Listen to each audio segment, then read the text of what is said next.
Welcome to the deep dive. Today we are intentionally skipping the usual trends talk. You know, the stuff that's hot this week, gone the next. Yeah, we're moving past the hype cycle. Less about crypto volatility, more about what actually lasts. Exactly. We're focusing on stability, resilience, business models that seem to, defy economic gravity. Timelessness.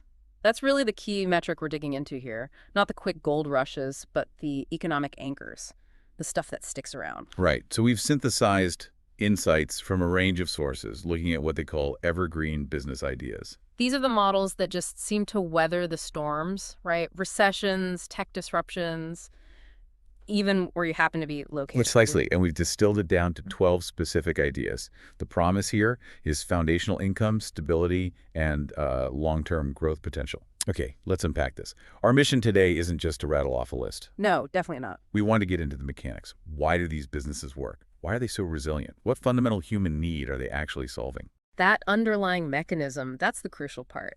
An evergreen business, based on what these sources say, it solves a real timeless problem. So not just a novelty. Not at all. It's about persistent necessity.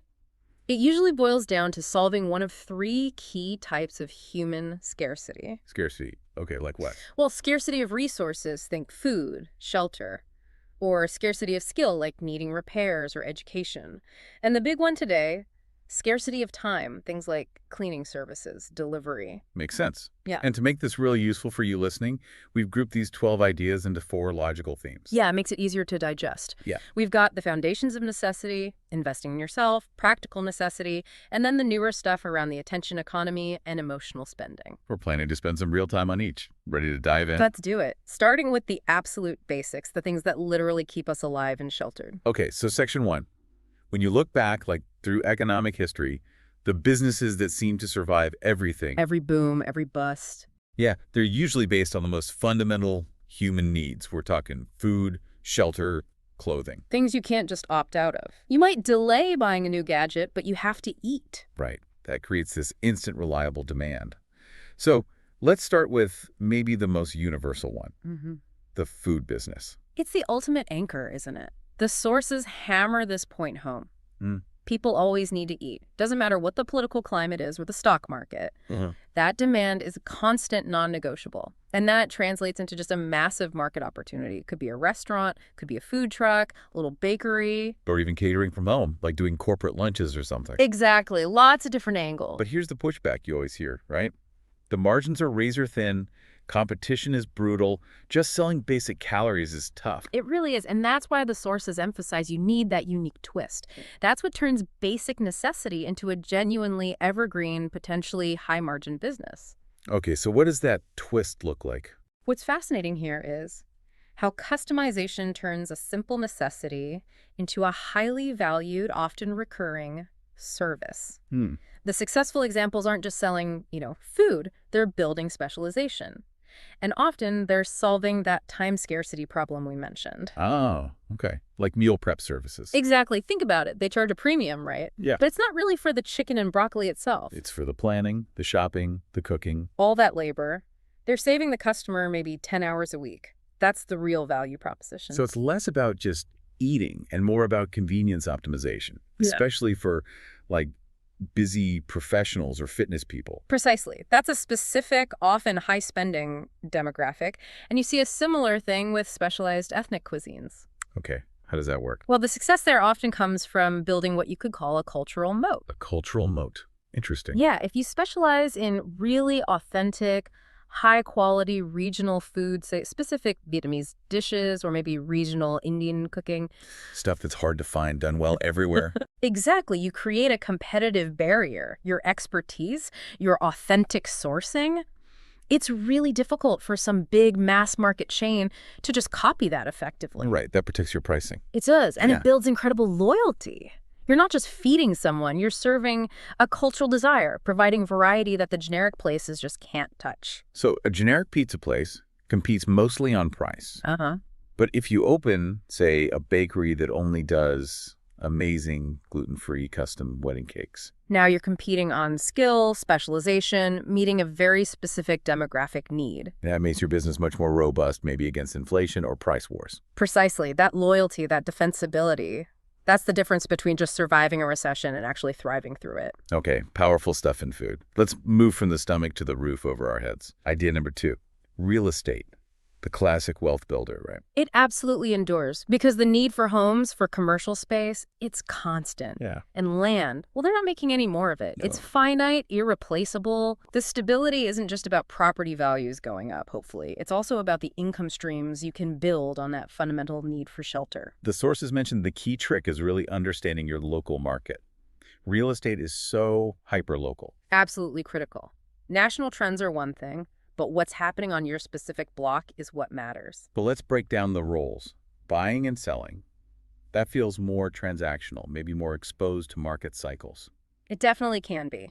Higher risk, potentially higher reward, but very cyclical.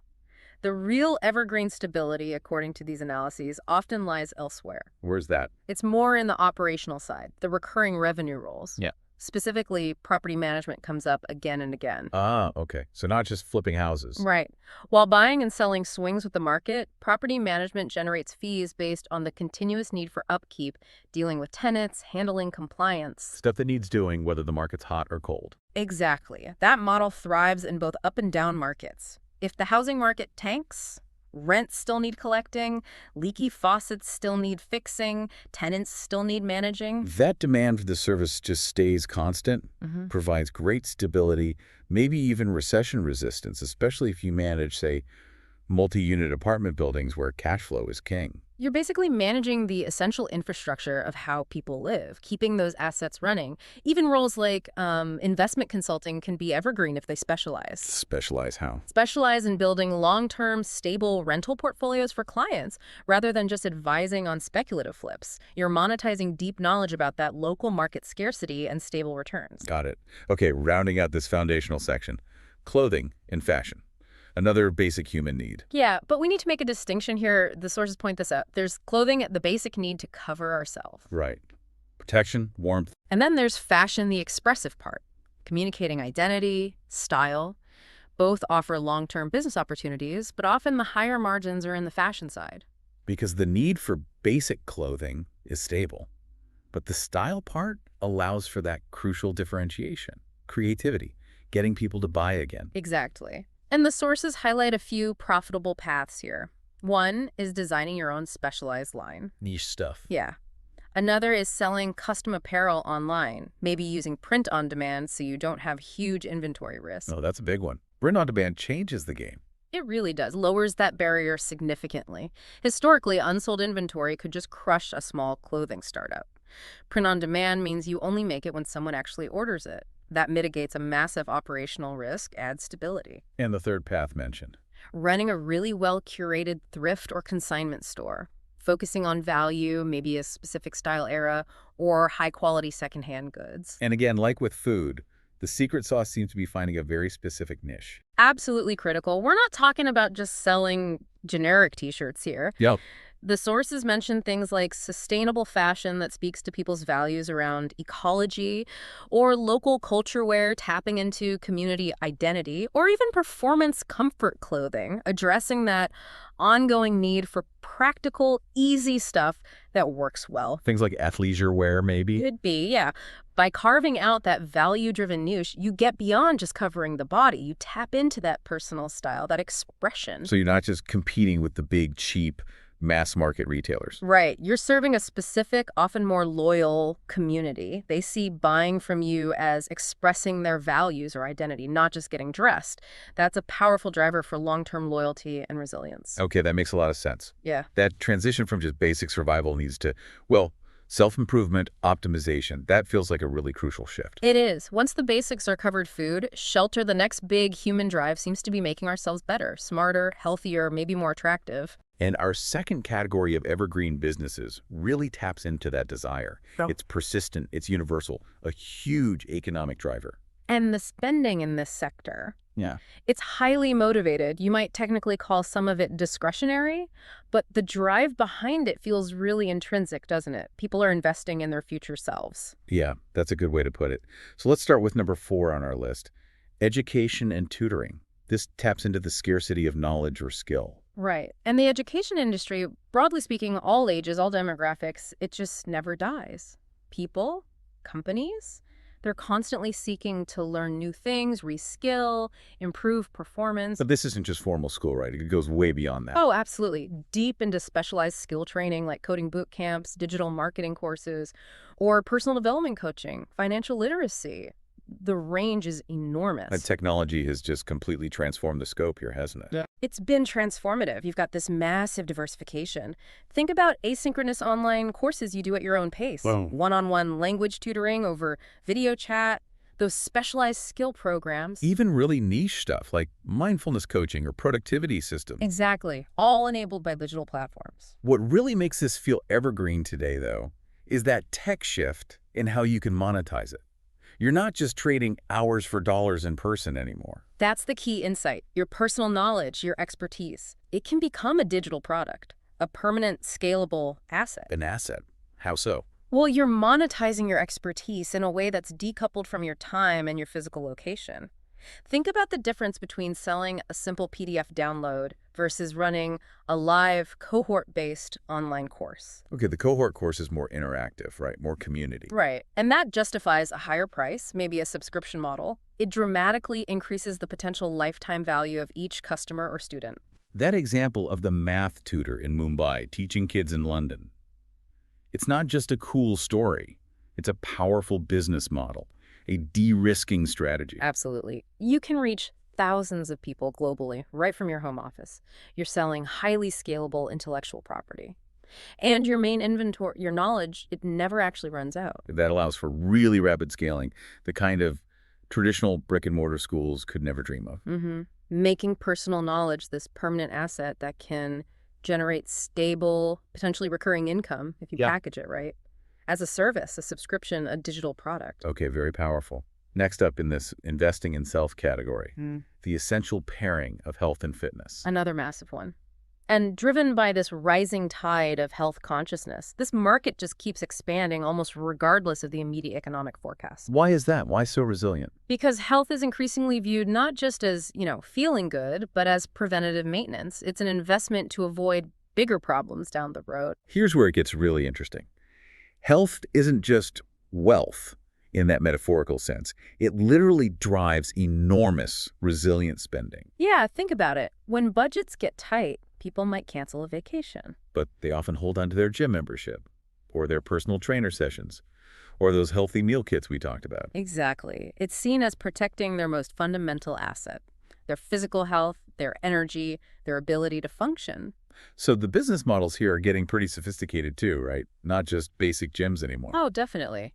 You see specialized physical therapy clinics focusing on specific issues, online fitness coaching platforms offering hyper-personalized workout and nutrition plans, the whole exploding market for premium supplements, health tracking wearables. So what's the key to stability in this sector? It really comes down to that positive feedback loop.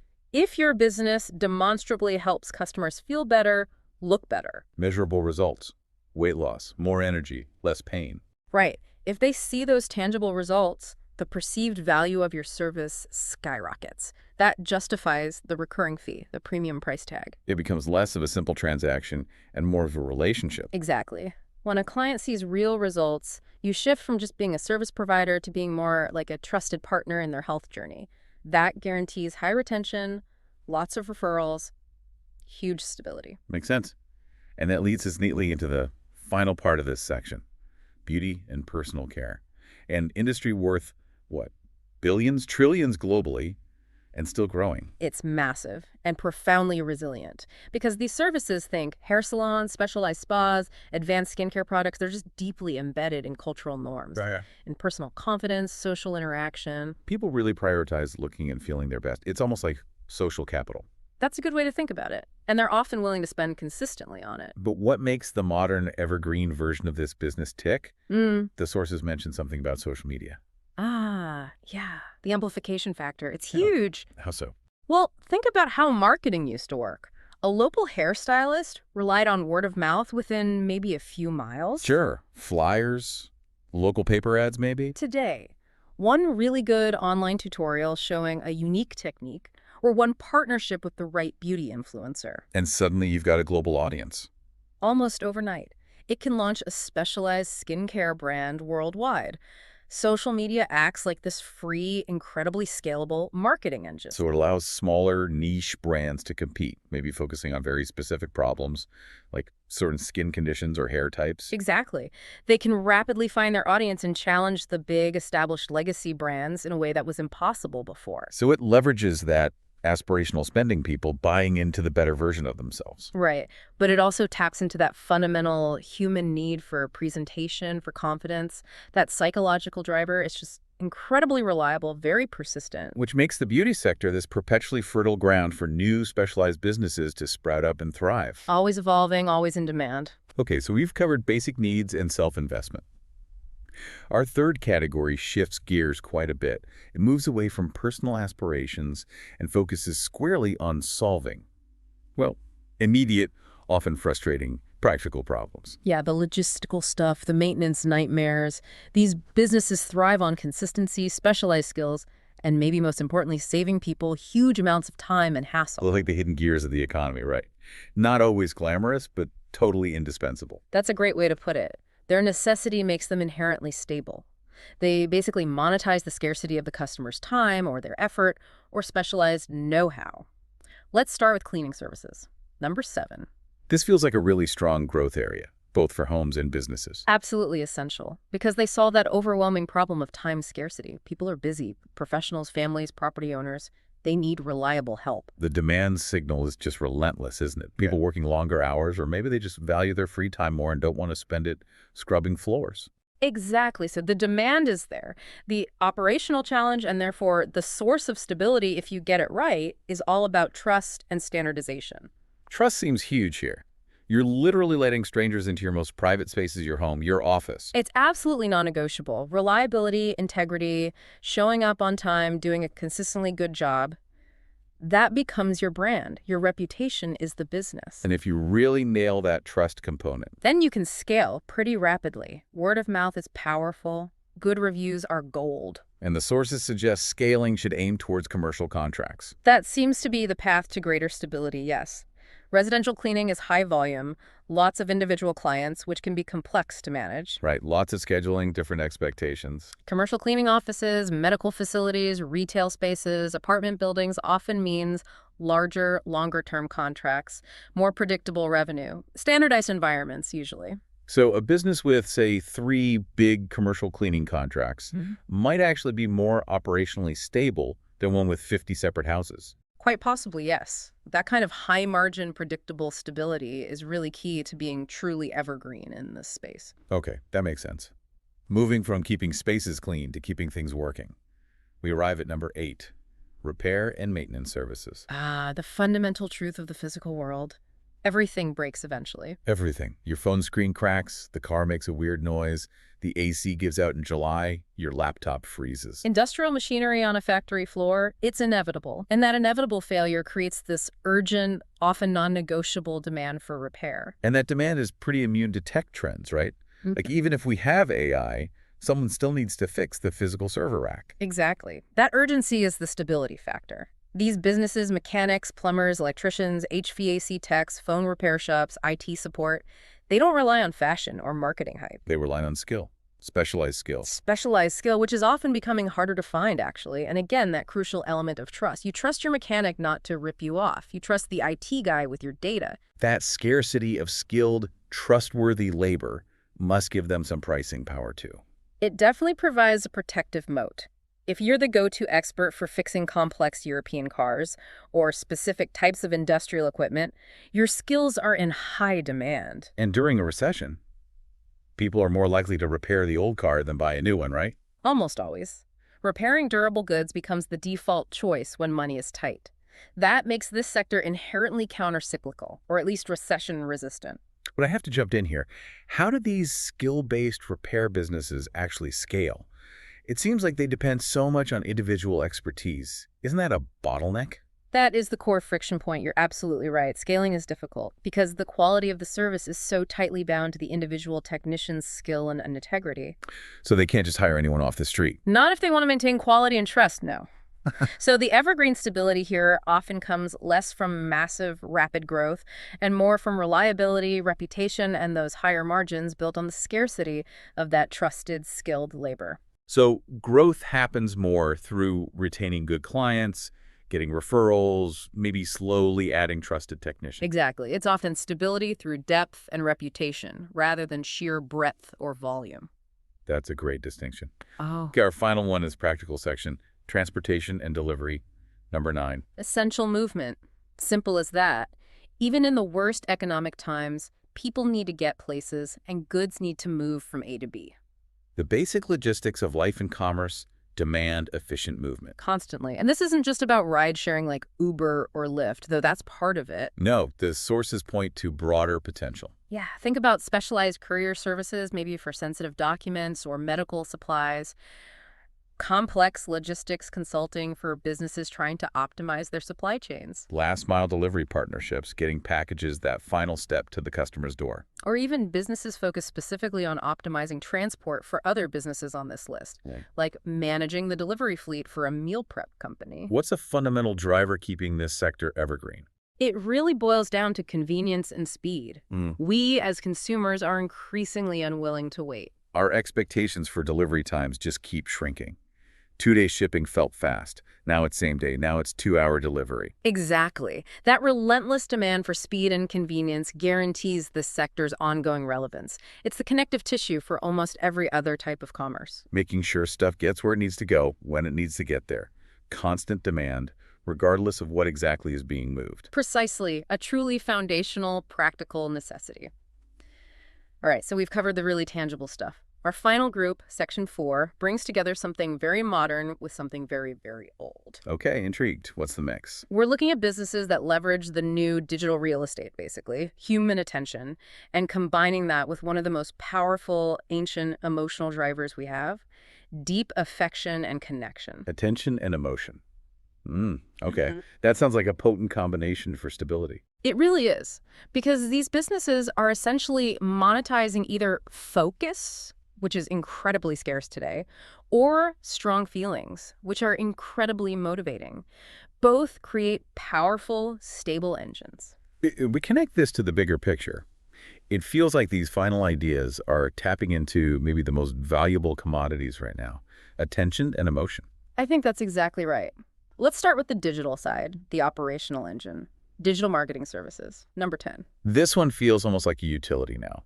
It exists purely because every single business needs an online presence, period. It's overwhelming, isn't it? From the local plumber you mentioned earlier to a huge international software firm, if people can't find you online, you might as well not exist in today's market. And that creates this constant, unrelenting demand for expertise. And not just basic stuff. The demand is for sophisticated services. Search engine optimization, or SEO, to get found on Google. Strategic content creation that actually attracts the right audience.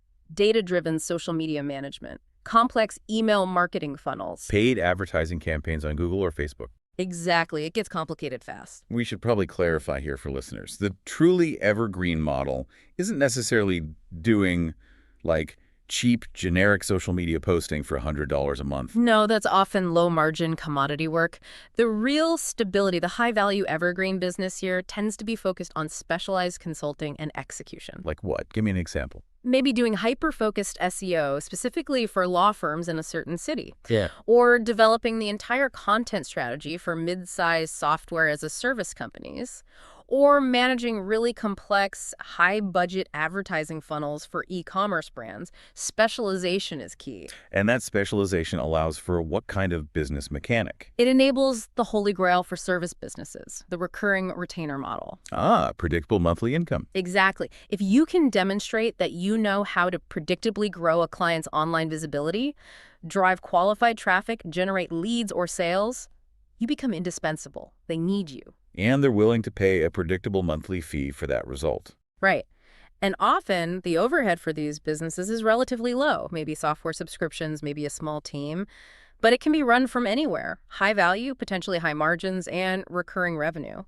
It's arguably the ultimate B2B evergreen model for the digital age. Okay, that flows really nicely into idea number 11, content creation itself. This feels like the other side of the attention coin. Not helping others get attention, but building your own audience. Precisely. This is the quintessential modern evergreen model built entirely on your ability to consistently do one of three things: educate, entertain, or inspire. And doing it well enough that people choose to give you their scarce attention and build a loyal following around you or your brand. Yeah, because attention, unlike physical resources, is kind of perpetually renewed, right? Hmm. People wake up every day with a new quota of attention to spend. The goal is to capture some of it consistently. And the platforms are varied. YouTube channels, podcasts like this one, specialized email newsletters, blogs, tightly focused social media communities. Doesn't matter the platform as much as the goal, building that proprietary community. An audience that trusts you, values your unique perspective, your expertise, or just your entertainment style. And once you have that loyal, engaged audience, the monetization isn't just ads anymore, is it? No, ads and sponsorships are often just the starting point. The real stability, the real leverage, comes from using that audience to launch your own things. Like what? Selling digital products, ebooks, courses, templates, software tools. Launching your own physical product brand, maybe related to your content, like fitness gear if you're a fitness creator, or kitchen tools if you're a cooking channel. Or running a paid membership community, offering exclusive content or access. Exactly. Your audience becomes your built-in customer base. It dramatically reduces the marketing risk and cost associated with launching any new venture. You've essentially built a perpetually renewable demand engine for whatever you decide to offer next, because you've already earned the attention and trust. That's the power of it. Cultivated attention becomes a massive asset. Okay, fascinating. And finally, let's close out our list of 12 with number 12, pet services. This one taps into that deep emotional connection we mentioned. Yeah, it leverages arguably the strongest non-human emotional bond many people experience. It turns love, essentially, into a very stable business model. The amount people are willing to spend on their pets is just staggering sometimes. It's immense because pets are genuinely seen as family members now, not just animals. And owners will often prioritize spending on their pets' comfort, health, and care. Even over their own discretionary spending, especially during tough times.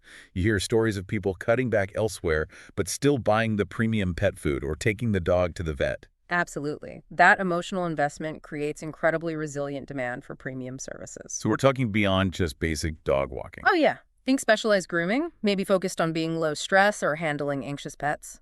Luxury boarding facilities that feel more like pet hotels. Advanced dog training or behavior modification services. And critically specialized product creation. Huge area. Things focused on pet health organic foods, foods for specific allergies or conditions, niche supplements, calming treats. The market is constantly innovating. The sources describe this one as potentially fun, profitable, and emotionally rewarding too.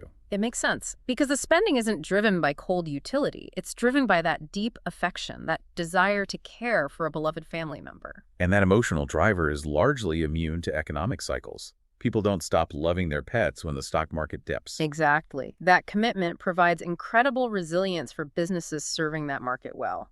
#, summary and core takeaways. Wow, okay. That was quite a tour through 12 distinct business ideas. We covered a lot of ground moving through those 4 big categories. Yeah, we started with the absolute foundations of necessity food, shelter, clothing. Right.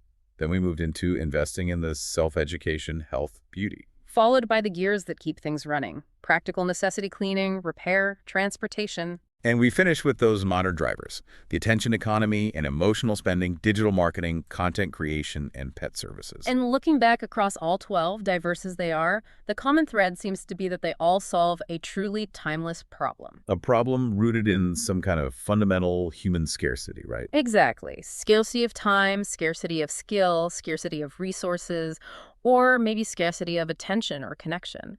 Solving one of those seems to be the necessary starting point for any evergreen model. But just picking one of these categories isn't a magic bullet, is it? The sources were clear on that. No, not at all. So what does this all mean? It means choosing the right area isn't enough. The unifying principle, the thing that really came through from the sources, is that stability and success ultimately come down to execution, how well you actually run the business. Okay. And they identified some key pillars for that execution. Yeah, basically 3 core pillars that turn a good idea in a robust category into a perpetually successful, truly evergreen business. They are consistency, creativity, and customer care. Consistency, creativity, customer care. Let's break those down quickly. Consistency means Delivering high quality, reliably every single time. Standardizing your processes so the customer knows what to expect, whether you're tutoring their child, cleaning their office, or delivering their package. Predictability builds trust. Okay. And creativity. That's the unique twist we talked about. Exactly. It's applying that differentiator. Finding your specialized niche, like the authentic cultural food, or the unique teaching method in education, or that specific perspective in your content, it's what separates you from the generic competition. And finally, customer care, which really loops back to Trust. Building deep trust. We saw how critical that was across almost every single category. The mechanic you trust with your car, the cleaner you trust with your house keys, the consultant you trust with your business's online reputation. even the content creator you trust for reliable information or inspiration. Absolutely. When your business is fundamentally about solving real, often urgent, or deeply emotional problems for people, building that bedrock of trust isn't just nice to have, it's essential for long-term survival and scaling. So commitment to those 3 C's, consistency, creativity, customer care, within an industry that already has that built-in timeless demand. That's the blueprint for resilience. That seems to be the core takeaway from the sources we looked at. That's the formula for building something truly evergreen. Hashtag, hack outro. All right, we've laid out the blueprint, explored the mechanics behind these 12 stable business ideas. Hopefully that gives you a solid foundation. Now, as always, we like to leave you with a final thought to chew on, something that builds on our discussion, especially around that crucial element of trust and how it affects growth. Yeah, think back for a moment. We categorized these 12 ideas, right? And we talked about how some, like those in practical necessity, require a huge amount of upfront trust compared to others, maybe like those in the attention economy. So here's the question for you to mull over. Compare 2 specific examples we discussed. Think about starting a residential cleaning service versus starting out as a digital content creator, maybe with a blog or a YouTube channel. Which one of those businesses requires a significantly higher level of initial upfront trust from the customer before they even consider spending money or significant time with you? For cleaning, you're asking for access to their home, their private space, almost immediately. For content, they might just passively consume first, committing only attention, which feels less risky initially. So how might that fundamental difference in the level of initial trust required impact the strategy you'd need? How might it influence the speed at which you could potentially scale each business? And where would you need to focus your initial investment and effort to build that necessary trust in each case? Something to think about as you consider where you might want to plant your own evergreen roots, leveraging the insights from today. We really hope this deep dive gave you that structured knowledge, those actionable nuggets you were looking for. Absolutely. Now go out there and apply what you've learned. We'll catch you on the next deep dive.